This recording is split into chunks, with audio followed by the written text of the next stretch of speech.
And November did prove to be the worst single month for car sales in this country in a quarter century. Sales plunged for domestic and imported cars.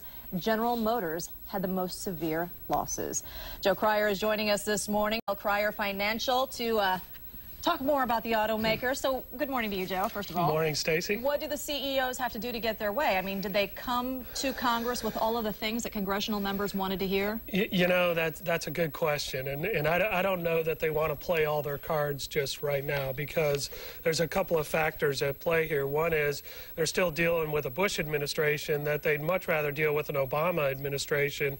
So if they can somehow just limp along until the end of January, then they feel like they can come back a third time and maybe negotiate and get a little bit more of what they're asking. The way GM makes it sound, or actually Chrysler, they can't survive until January. Yeah, and is that true? It's possible. You know, I mean, this is an entity that is burning through an awful lot of cash, like $12 billion a month just to pay their bills.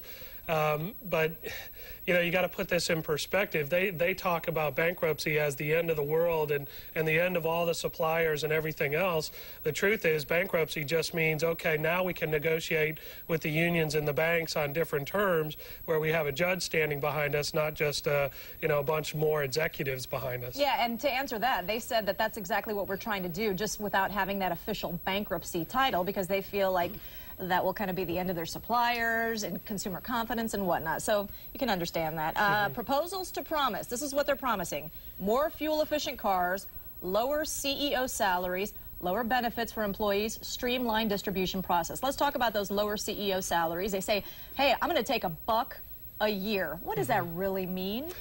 Well, it does mean that their actual salary might be $1 a year, but there's other benefits involved. You know, of course, they're not going to be flying around on the corporate jet for a while, but they still get paid. Yeah, they're paid, and there's a lot of money in their retirement accounts. If they walked out the door tomorrow, they'd still probably be okay for a lifetime. But, you know, what they're trying to do is this sort of humble approach to Congress to hopefully get these bridge loans.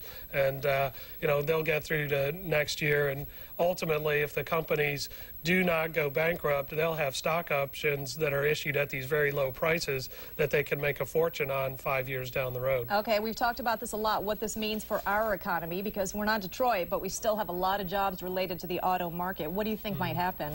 Yeah, the ripple effect is there. You know, they're definitely proposing closing a bunch of auto dealerships, and there's a bunch more that are going to close the doors just because they're not moving the cars. I mean, this isn't all about auto executives. It's about a slow economy and people that can't get credit to buy cars.